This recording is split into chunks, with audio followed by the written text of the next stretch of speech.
पालिका महापौर पद हे खुल्या प्रवर्गासाठी सुटलेलं आहे। पुणे, पिंपरी चिंचवड, नाशिक, मालेगाव या महानगरपालिकेचं महापौर पदही खुल्या प्रवर्गासाठी आरक्षित झालेलं आहे।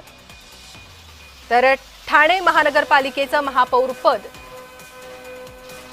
हे एससी प्रवर्गासाठी आरक्षित झालेलं आहे। मुंबई महानगरपालिकेत खुल्या प्रवर्गासाठी आरक्षण हे घोषित झालंय। नवी मुंबई, मीरा भाईंदर देखील खुल्या प्रवर्गाला आरक्षित झालेले आहेत। पुणे, पिंपरी चिंचवड, नाशिक, मालेगाव खुल्या प्रवर्गासाठी राखीव झालेले आहेत। सोलापूर, अहिल्यानगर, अमरावती, उल्हासनगर, संभाजीनगरमध्ये खुल्या प्रवर्गासाठी आरक्षण। नांदेड, परभणी, वसई विरारमध्येही खुल्या प्रवर्गाचाच महापौर असणार आहे। मुंबई महापालिकेत खुल्या प्रवर्गासाठी आरक्षण जाहीर झालेलं आहे।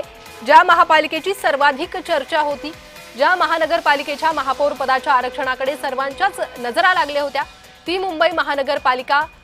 त्या मुंबई महानगरपालिकेचं महापौर पद हे खुल्या प्रवर्गाकडे असेल। खुल्या प्रवर्गाचा उमेदवार या ठिकाणी महापौर म्हणून बसणार आहे। तर सर्वसाधारणपणे सगळ्याच महापालिकाच्या महापौर पदाची सोडत ही समोर आलेली पाहायला मिळते। तर नवी मुंबई, मीरा भाईंदर देखील खुल्या प्रवर्गाच्या आरक्षित खुल्या प्रवर्गाला झालेला आहे। पुणे, पिंपरी चिंचवड, नाशिक, मालेगाव खुल्या प्रवर्गासाठी राखीव झालेला आहे।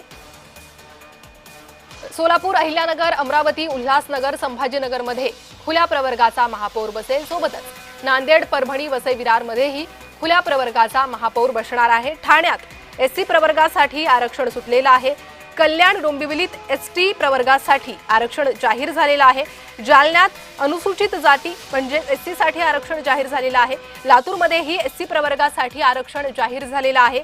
पनवेलमध्ये ओबीसी, इचलकरंजीत ओबीसी, जळगावमध्ये ओबीसी महिला, चंद्रपुरात ओबीसी महिला, कोल्हापूरमध्ये ओबीसी, संभाजीनगरमध्ये खुल्या प्रवर्गासाठी आरक्षण जाहीर झालेलं आहे। अकोल्यात महिला ओबीसी पदासाठी हे आरक्षण सुटलेलं आहे।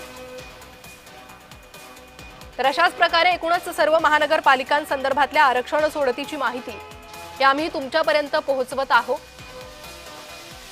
पुन्हा एकदा जाणार आहे आमचे प्रतिनिधी महेंद्र जोईल यांच्याकडे। महेंद्र, आतापर्यंत कोणकोणत्या महानगरपालिका राहिलेल्या आहेत ज्यांचे आरक्षण